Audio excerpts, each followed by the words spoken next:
Hey everyone, welcome back to Champion the Passion, a weekly pro wrestling podcast where we inspire you to champion your passions and celebrate the joy in what you love. I'm your host, my name is Victoria Daisy, and today we're going to be recapping everything that happened last night on Monday Night Raw. But before we dive deeper, don't forget to leave a 5-star review if you enjoyed. Follow me at It's Victoria Daisy across all social platforms and follow Champion the Passion across all streaming platforms. Now, let's get right into the opening segment because main event Jey Uso for the third time in this past week has opened up a show, and we love to see it. So, I was expecting a promo, which is definitely, I think, what we all were expecting, but then the crowd asked to yeet again. So before he could even speak on the mic, he gave the people what they wanted. He yeeted, and he went onto the commentary table to yeet with Pat McAfee and Michael Cole, but it didn't last for long, and it didn't turn out so well because Gunther, our world heavyweight champion,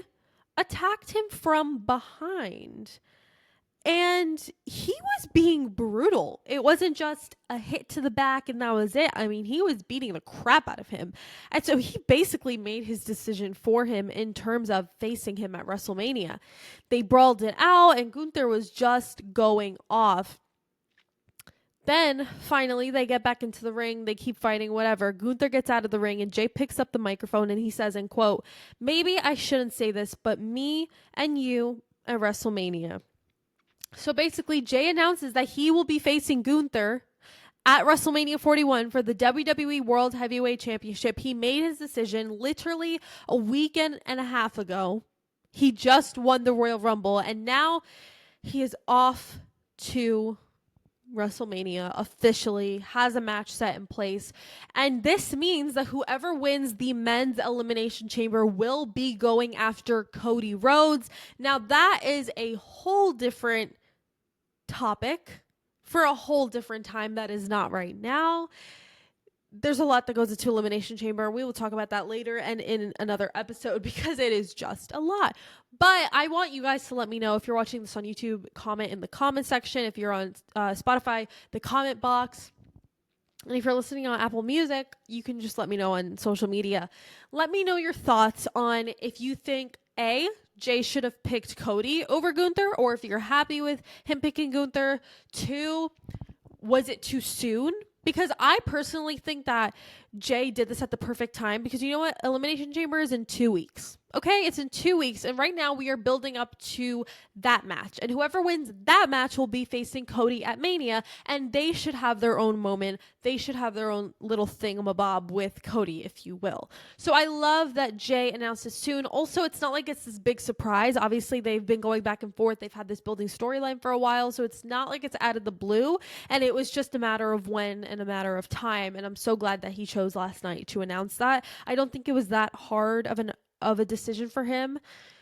But let's head backstage for a very, very quick Rhea Ripley backstage segment. So she was talking to Kathy Kelly, and she thinks, and this is what she said, she thinks that Charlotte is wasting her time to stay relevant. We know that Charlotte, has taken her sweet time since winning the 2025 Women's Royal Rumble. She's gone to Raw to visit Rhea Ripley. She's gone to NXT to visit Julia, and she's gone to SmackDown to visit...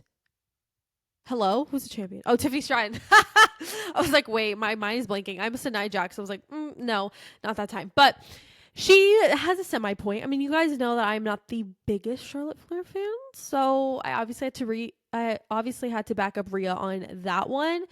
But I am curious to know when Charlotte will announce that she's going to probably go after Tiffany. I don't think it'll be this week. Charlotte did say that she is going to stick around for a match this week on SmackDown, but I don't think that means she'll pick Tiffany Friday. I don't know. We shall see, especially just because Jey just picked Gunther. I don't think she'll do it in the same week, but you never know. Then Io Sky came and said that she cost her WrestleMania, so she's coming for her. Now, later on in the show, it gets announced that Rhea Ripley will have a match against Io Sky, defending her WWE Women's World Championship in 3 weeks, aka the week after Elimination Chamber. So that's going to be interesting. Obviously, we know that Rhea accidentally cost Io her trip to WrestleMania, cost her a chance to be in the Elimination Chamber, so she's making it up. We love a good queen. Now we have a tag team match, Liv Morgan and Raquel Rodriguez versus Damage Control. Now, this was Dakota Kai's return back into the ring from a little injury, I believe. And it was a good match. I mean, nothing crazy, but you guys know how much I love Liv and Io in the ring. I've been raving about them since the Royal Rumble and the matches that they've had since. An absolute masterclass from the two of them. I mean, they are just two peas in a pod. Like, I know they don't like each other, but they are two peas in a pod when it comes to wrestling. I could watch them wrestle all day long. It was so good. In the end, Damage Control won, and that was pretty much that. But now, the next match, though, was a banger. We had a women's elimination chamber qualifying match, Bayley versus Lyra Valkyria. Now, this was, like I said, a great match. I didn't expect to like it as much as I did, but it was so good. I mean, Bayley is such a seasoned vet who does everything so smoothly and cleanly. And also, I have to give Lyra credit because she's so good in the ring as well. And overall, it was just such an enjoyable match. Now, in the end, Bayley won, and she will be advancing to the women's elimination chamber. And something that I thought was so cute is that at the end, after the match, Bayley and Lyra shared a sweet moment in the ring after shaking hands and hugging, showing respect and love for one another. And so now officially 4 out of the 6 spots are set for the women's elimination chamber. We know we have a match next Monday, I believe, Roxanne Perez versus Raquel Rodriguez, and there should be one more. I don't know who it is. I don't know if that's been announced yet. I don't know if we'll get it on SmackDown or if we'll get it next week, but it should be very interesting. Now, this was pretty fun.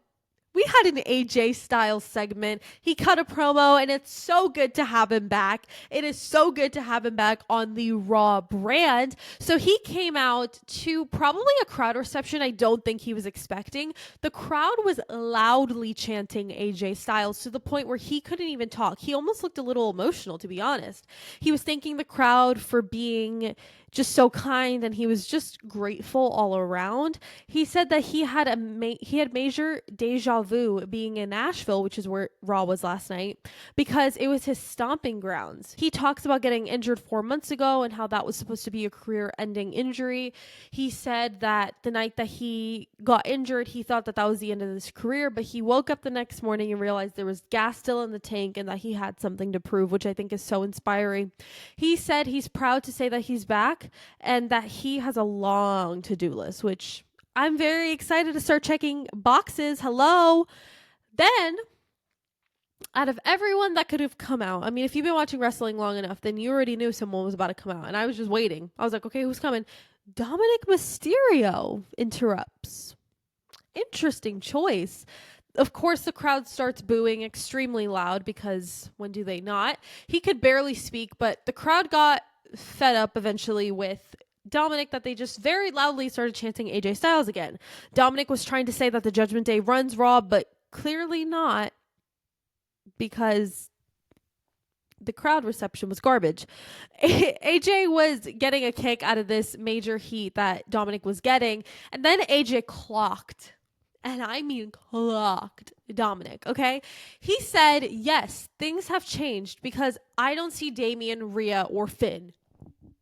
Clocked. He absolutely devoured with that one. He said all that he sees is a guy in purple skinny jeans and a guy that no one likes. He said at the end of the day, he is always going to be Rey Mysterio's kid. Hello? Why, yes. Why, yes, he will always be Rey Mysterio's kid. Now, after that, we go into a Seth Rollins segment. Now, this wasn't in the ring. If you guys saw CM Punk's little segment that he did a couple weeks ago with Jackie Redmond, it was kind of like in the crowd. It's a new little style they've been doing, and I love it. So Seth says that he feels great about his Elimination Chamber qualifying match next week against longtime rival Finn Balor. He says all eyes are now on Cody Rhodes and the Elimination Chamber since Jay picked Gunther to face at WrestleMania. Before he could continue speaking, Finn Balor, say his name and he appears, not Joe Hendry, Finn Balor interrupts. Finn says all people will see is the downfall of Seth freaking Rollins. He said Seth is falling apart. He is losing his mind. Then Seth replies and said that he's got unfinished business with CM Punk. Then after that, he's got some loose ends to tie with Cody Rhodes. He said right now Finn is standing in his way, but after next week, he won't be standing at all. Dropped the mic, and that was pretty much the end of that segment. Definitely got me hyped. I mean, Seth Rollins versus Finn Balor is definitely a nostalgic match for me. I am a 2000s baby, so getting to grow up in the 2000s, 2010s, I mean, this is my shiz, if you will. Do you like my Wicked references? Between Roxanne and that. Always got to throw in my Wicked references, if you will. Moving right along into a title defense match. The WWE World Tag Team Championships were on the line. The War Raiders defending against American Made. Now, this was a better match than I anticipated, but it wasn't my favorite at all. I recently fathomed, though, that I think the War Raiders are good. Like, they're actually so underrated. I didn't think about that so recently. I forgot when it was. Was it Saturday night's main event or... Oh, no, it was the SmackDown before Saturday night's main event. And I really fathomed it then. Both teams honestly put on a solid match. But the Creed brothers disqualified themselves by hitting Ivar with the title. And now they think they're champions, which they're not. Because that's not how a match works. When you're in a title offense and you get yourself disqualified, you don't win the title. You may win the match, but you don't win the titles, okay? Then we head backstage for a Judgment Day backstage segment. Finn says he's happy that Liv's okay, so she should listen to him. Dom tries to explain that the matches lined up for Raquel and Liv are good and that they are set and that he shouldn't worry about them. Finn says that sounds like a lot of excuses coming from a guy who got made a fool of by AJ Styles. It got heated between Finn and Dom. I mean, it's been heated in the Judgment Day Clubhouse. I don't think that's anything strange or out of the ordinary. Finn is controlling, and we know that. Then Liv and Dom suggest adding another member to the Judgment Day since they've been shorthanded recently, and Finn flipped out. Finn gives like controlling, toxic boyfriend energy or like ex-boyfriend energy. That's what he's giving. Okay, he's a psychopath, actually. But I did see a theory on the Tickety Talk. No, I'm kidding. On TikTok, that honestly, my dad told me about it, and I was like, okay, this is kind of cooking. So if we recall, when was it? A few weeks ago. I don't even remember exactly when, but a few weeks ago, Chad Gable came to Dominic Mysterio saying that he had a luchador problem and that he needed somebody to help him. And so Dominic slipped him a piece of paper with a number on it, and obviously Chad Gable looked like he understood whose number that was, and Dominic smiled. And I originally said, what if that is Aleister Black? And I still stand firm on that. But what if Dominic... The reason why Dominic gave him that paper is because that's his friend. They'll be working together. What if Aleister Black is the next member of the Judgment Day? I know, it's pretty crazy. I mean, it kind of makes sense in my head. I don't know. I think it would cook. And plus, with Damian, Rhea, and Finn being in and out, I mean, they need somebody else if you want to revive the Judgment Day. And I think Aleister Black, I mean, he's the perfect person. Plus, he officially got taken off of the AEW roster. So it's like pedal to the metal. Let's go.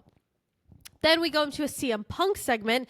He said that he didn't win the Royal Rumble and he was sad, but he loves seeing his peers accomplish their goals, so he's happy for Jey Uso. CM Punk said he's going to stick to his word and stab Cody Rhodes in the front. He said that he's going to win the Elimination Chamber and come for Cody Rhodes. He said, at the end of the day, no matter who else is in the chamber, he is confident he will win and go to WrestleMania. You will. I mean, you probably won't, but you might. Then, again, another unexpected random little thing. Logan Paul interrupts, and I was like, what? Why are you here, sir? Why? I don't get it. He got mega heat, just like Dom earlier. Logan said that he had Punk's number at the Rumble since he was the one who threw him over the top rope. Punk said you'd be lucky to get through the legend Rey Mysterio to even try and get into the chamber. He said the only number you pulled was 619. Absolutely cooked with that one. Then Rey Mysterio comes out for their match, which was a men's elimination chamber qualifying match. Logan Paul versus Rey Mysterio. And you guys know how much I dislike Rey, but I have to give credit where credit is due. He put on a good match against Logan. This was one of those matches I never knew I needed to see. I mean, I thought both men did exceptionally well in that match. Logan Paul in the end won and is now advancing to the men's elimination chamber. And I do have to say, I love Logan's new finisher. I thought it was great. If you haven't seen it, please go look at it. It was amazing. And then right as Raw was going off air, the New Day attacked Rey in the ring from behind, and then they just went off air abruptly. It was like 2 seconds that we saw them attack him, and then that was it. Credits rolled. That was that. Good night. What a bizarre way to end Monday Night Raw. The show was extremely short. The show was not serving. It's not giving Road to WrestleMania. It's not giving Road to Elimination Chamber. It's not giving post-Royal Rumble energy. It's giving garbage. The fact that SmackDown has become the better show is baffling, because there was a time when like SmackDown sucked and it was Raw that was a good show, and now I feel like it's the other way around, and that's so sad and concerning. I actually hate that. It was so sad when I realized that was the main event. Like, I was like, that there's no way you're closing the show with Logan and Rey. I was like thinking in my head that was the semi-main, so I was like, okay, like, what's the main event after this? No, that was it. It was such a bizarre show all in general. I mean, I don't even know what Monday Night Raw was last night. I don't know. Is that just me? Or did you guys feel that way too? Whatever. Since that's all they gave us last night, let's head into my overall thoughts. It was an okay Raw, like I just mentioned. I mean, it was a strange way to end the show and a strange main event selection. When I saw the credits roll, I was like, what? That's it?